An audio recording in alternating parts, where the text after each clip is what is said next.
Apprécier le temps d'un voyage en train, regarder les paysages se succéder et descendre à des gares qui font la taille d'un arrêt de bus. Rencontrer des gens, partager nos histoires autour d'un verre, échanger nos idées et chanter ensemble toute une soirée. Nous, c'est Jumo et Tesso. Et en juillet 2021, nous sommes partis à deux sur les routes de France pendant 2 mois pour découvrir les alternatives qui fleurissent dans le pays, rencontrer les gens qui vivent dans des éco-villages ou habitent allégés, suivre des formations et faire des chantiers participatifs. Alors avant de partir, on nous a demandé pourquoi on faisait ce voyage. On répondait naturellement pour découvrir les écolieux, mettre la main à la pâte, transmettre aux gens ce que nous apprenons et faire connaître les alternatives à travers carnets de voyage, photos, podcasts et reportages. Mais il y a quelque chose en plus qui nous a poussés à partir. Quelque chose qu'on n'explique pas tout de suite, qu'on comprend au fur et à mesure qu'on voyage. Quelque chose qu'on assimile sûrement dans le dernier train. Car il y a des mots qui résonnent, des sourires qui nous marquent, des rencontres, aussi furtives soient-elles, qui ne s'oublient pas.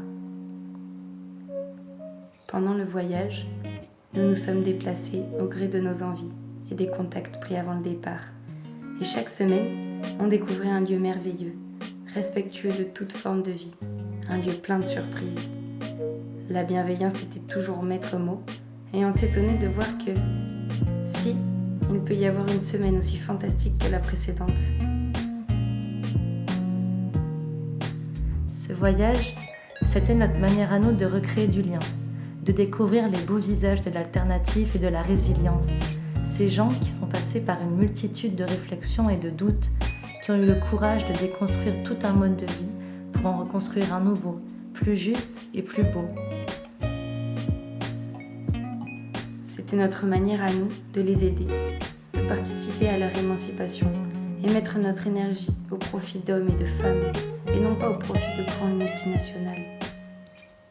C'était notre manière à nous de retrouver espoir, dans un monde où l'on souffre d'éco-anxiété et de manque de sens, de vouloir prouver qu'il faut continuer de se battre, car il y aura toujours du bon dans ce monde.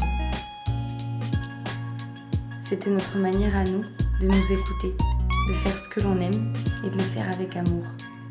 Au total, ce sont une dizaine de lieux dans cette région de France que nous avons découverts, mais ce sont surtout des centaines de personnes que nous avons rencontrées, avec pour chacune d'elles une histoire, un sourire, qui nous ont transportés bien au-delà de ce que nous aurions imaginé. Alors, si au travers de nos partages, podcasts, photos, reportages et carnets de voyage, nous pouvons en inspirer certains, en émerveiller d'autres et participer au réenchantement du monde, alors notre pari sera rempli. Alors faites ce que vous aimez et aimez ce que vous faites. C'était Jumo et Tesso, au cœur des écolieux. Bisous. À plus. Bonsoir. Bonsoir. Merci beaucoup. Merci beaucoup d'avoir regardé cette vidéo avec attention. Bonsoir à toutes et à tous. On est ravis d'être là et on remercie toute l'équipe de nous avoir invités. Du coup, vous devez un peu vous demander qu'est-ce qu'on vient faire là à parler des écolieux au beau milieu d'un TEDx sur l'invisible. Eh bien, justement, ces écolieux, tout comme beaucoup d'alternatives et de projets qui remettent en cause notre système actuel, la plupart du temps, on s'est rendu compte qu'ils étaient invisibilisés. Et quand on parlait d'eux, souvent, c'était de manière caricaturale et souvent biaisée.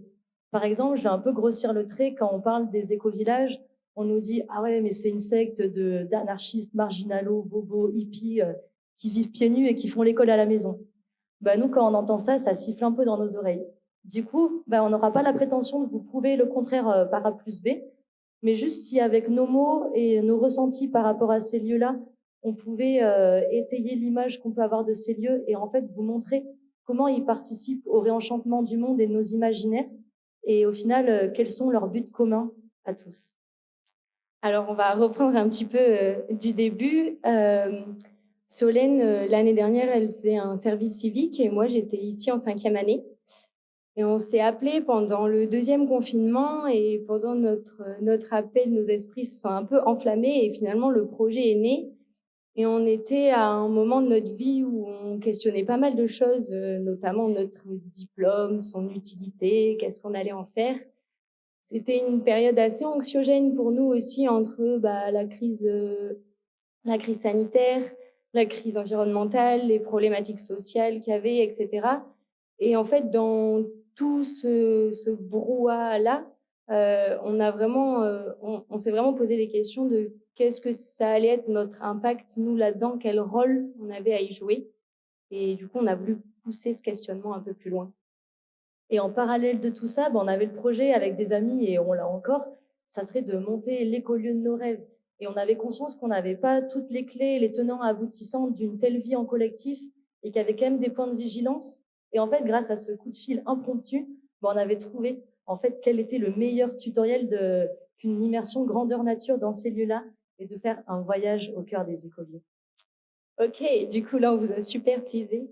Maintenant on va voir qu'est-ce que c'est vraiment un écolieu. On va essayer de vous décrire ça du mieux possible. Un écolieu, on pourrait dire que c'est un lieu où les habitantes et les habitants expérimentent ensemble un mode de vie alternatif et sobre pour amener vers un futur durable et soutenable. Ça peut être un peu une définition Larousse, quoi. Et avec Solène, on a sorti un petit peu de ces 10 lieux où on est allé des grands fondements qui font la nature de ces lieux-là. Un premier grand principe, on pourrait dire, c'est le partage et le respect, pardon, et la protection de la nature et de tout ce qui est vivant en fait sur cette planète. C'est vraiment des notions omniprésentes à ces lieux-là et qui sont primordiales. Ensuite, il y a le partage et la solidarité envers les personnes du lieu, la nature, tout ça, et puis aussi en prenant en compte les problématiques sociétales de tout notre pays finalement. Ensuite, il y a comment on s'organise en collectif, parce que qu'on vive tout seul, à 2, à 5, à 10, 30 ou même 100, on ne s'organise pas de la même manière. Et dans ces lieux-là, on a vu qu'ils expérimentaient la gouvernance partagée ou gouvernance horizontale, contrairement à des fois dans notre société qui est plutôt un mode de vie vertical. Donc voilà, comment on s'organise en groupe et en collectif. Ensuite, il y a l'ancrage dans le territoire.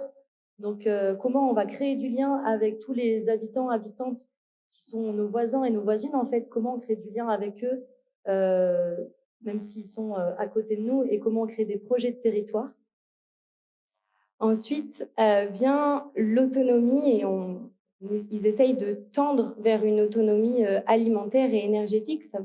On ne revient pas à une autarcie ou quoi que ce soit, mais c'est réfléchir en matière de troc, de circuits courts, de production sur le lieu, en ayant conscience des problématiques d'échelle qu'on a sur le territoire plus largement, et du coup en restant cohérent avec ce qu'on produit, ce qu'on va échanger avec les voisins, etc. Et puis, il y a un dernier point qui est quand même assez important et dont on commence à parler de plus en plus, c'est des technologies et des moyens anciens et nouveaux qui sont pensés pour être le plus durable, accessible et utile possible. Et dans le jargon, on appelle ça l'hélotech. Voilà. Donc voilà, là, on vient de vous sortir la recette magique pour créer votre super écolieu. Donc j'espère que vous avez bien pris des notes. Mais en tout cas, à ça, n'oubliez pas de rajouter de la musique, de la bonne humeur et de l'enthousiasme, du partage, des personnes de toutes les générations et de la bonne nourriture. Et aussi, nous, pour un peu faire le résumé de tous ces points-là, il y a une phrase qui nous a beaucoup marqué pendant le voyage. C'est un écolieu où on est allé en Charente, qui s'appelle l'Oasis du Coq à l'âme. Et donc, cette phrase qui résume bien, on trouve tous ces points, elle dit « Retrouver des compétences à faire et à vivre ensemble dans l'élégance de la sobriété heureuse, pour préserver notre environnement humain et nourricier, sauvegarder notre planète et réenchanter le monde. » C'est une toute pipsou phrase. Et puis, juste un dernier petit point à rajouter à tout ça, qui est important à préciser encore plus ici, c'est de réfléchir à comment faire en fonction de ses appétences plutôt que de ses compétences. On a tendance peut-être à l'oublier un peu dans nos études, mais faire en fonction de nos appétences, ça va forcément plus nous amener vers finalement faire les choses avec enthousiasme. Et ça, c'est super important. Donc maintenant qu'on vous a présenté tous ces points-là, on a aussi, à travers ce voyage, remarqué des points de vigilance. Des points de vigilance, donc 3 facteurs auxquels il faudrait faire attention, qui pourraient mettre en péril la mise en place et la pérennité de ces lieux-là et de ces vies en collectif. Donc tout d'abord, il y a le facteur économique. Donc quand on rentre dans un lieu et qu'un collectif se crée, des fois l'apport d'argent il va énormément varier et des fois il peut fermer les portes à certaines personnes qui n'auront pas les moyens. Donc vraiment hyper important de poser un cadre, comment le collectif organise son mode économique. Ensuite, on parlait d'autarcie rapidement tout à l'heure. Ce qu'il y a de très important, c'est l'ancrage dans le territoire et du coup, être sûr que les voisins, les habitants des communes alentours, la communauté de communes, la mairie, avoir un bon relationnel avec eux pour pas que le lieu soit vu très rapidement comme une secte de 35 personnes qui s'installent là d'un coup, qu'est-ce qu'ils nous veulent? Et du coup, avoir des bons rapports avec eux et communiquer, bien, ça peut être vraiment un facteur limitant si ces gens-là sont contre toute arrivée. Et le dernier facteur, le plus important, vraiment, dans tous les lieux où on est allé, on nous l'a redit, c'est le facteur humain. Le facteur humain, donc les relations entre les gens du collectif. Et en fait, c'est un facteur qui est primordial et pour que ça se passe bien, il faut poser un cadre de bienveillance et de sécurité où chacun et chacune vont pouvoir s'exprimer, exprimer ses envies, ses besoins, ses peurs, tout ça pour qu'en fait tout puisse se passer au mieux. Et donc la communication pour ça, c'est vraiment central et primordial. Donc là, on vient de vous présenter les points importants, les points de vigilance. Ensuite, en termes de ressenti, moi, dans mon quotidien, tout ce qu'on a appris du voyage et toutes les questions en fait que le voyage a pu nous faire soulever et se questionner, ça m'accompagne au quotidien. Donc actuellement, je ne vis pas dans un écolieu, dans un appartement. Mais je me suis bien rendu compte que le mode de vie dans la grande ville, ça ne me correspondait pas forcément et que j'avais du mal à trier toutes les sollicitations de temps et que mon énergie était un petit peu dispersée partout. Et donc, revoir notre mode de vie au niveau plus local. Et j'avais l'impression, donc en quittant la grande ville et aller dans une ville un peu à taille humaine, qu'en fait, c'était agréable de la traverser à pied ou à vélo sans devoir prendre forcément le métro, que nos amis, en fait, c'est nos voisins, qu'on peut créer des projets de territoire à l'échelle d'un quartier ou l'échelle d'une ville. Et ça, c'est satisfaisant de faire tout ça et toutes les valeurs tirées de ce voyage, elles nous suivent au quotidien et on peut avoir un peu un mode de vie d'écolieu, sobre, dans un appartement. Et pour ma part, c'est un peu comme Solène, je vis toujours pas dans un écolieu. Peut-être un jour, on ne sait pas. Je vis dans un appartement et j'ai pas vraiment quitté la grande ville.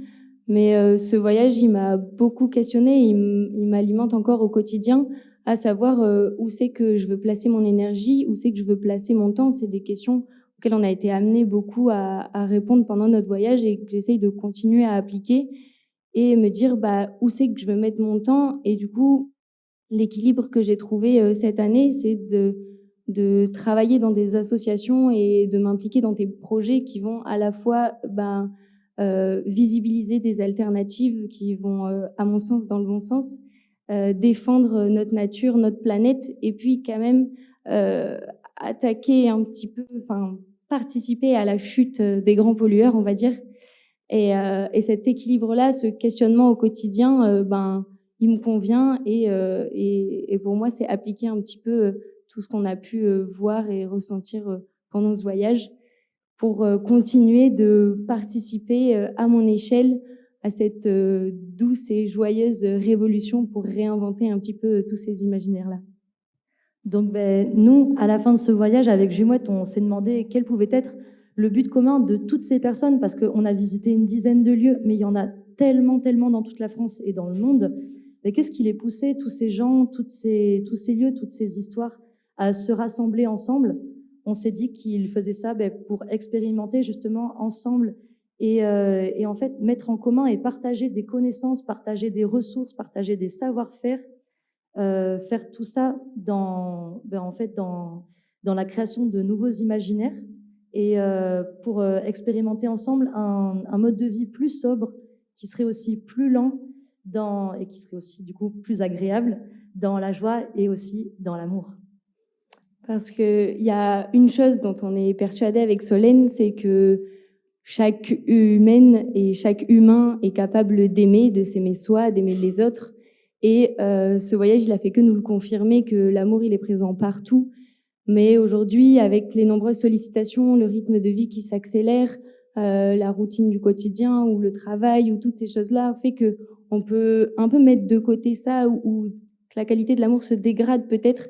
Et c'est essayer de se re-questionner, de se poser et de se dire, OK, en fait, on est capable de s'aimer soi. Une fois qu'on est capable de s'aimer soi, on va pouvoir aimer les autres et faire les choses ensemble et avancer ensemble et réfléchir ensemble à toutes ces choses qu'on pourrait mettre en place. Et pour nous, c'est primordial de réfléchir à ça parce qu'on est intimement persuadés qu'on est tous capables d'aimer. Il n'y a pas de problème là-dessus. Et aussi très important de bien questionner ses besoins fondamentaux, de repenser son rythme et de se repenser dans le rapport aux autres, de quoi on a vraiment besoin. Et on pense aussi qu'il est vraiment urgent, vital de revoir et de réinvestir tous nos imaginaires et de prouver en fait qu'un mode de vie sobre, c'est pas contraignant, justement c'est agréable et c'est viable en fait d'être sobre dans son quotidien. Ça nous permet d'enlever énormément de charge mentale, que ça soit au niveau environnemental, social, politique, économique. Et en fait, quand on n'a pas besoin de grand-chose, on va pas manquer de beaucoup de choses et on s'en sentira beaucoup plus humble et apaisé. Voilà, on espère que ces petites paroles vous auront permis, un peu comme ça l'a fait pour nous ce voyage, d'écouter un peu nos enfants intérieurs qui sont tout au fond de nous parfois, pour essayer avec eux de réfléchir à comment on peut réinvestir nos imaginaires, réimaginer toute la société dans laquelle on fait partie, et puis rêver tous ensemble et avoir un peu d'espoir. Voilà, on a terminé. Merci beaucoup de nous Merci avoir à tous. écoutés.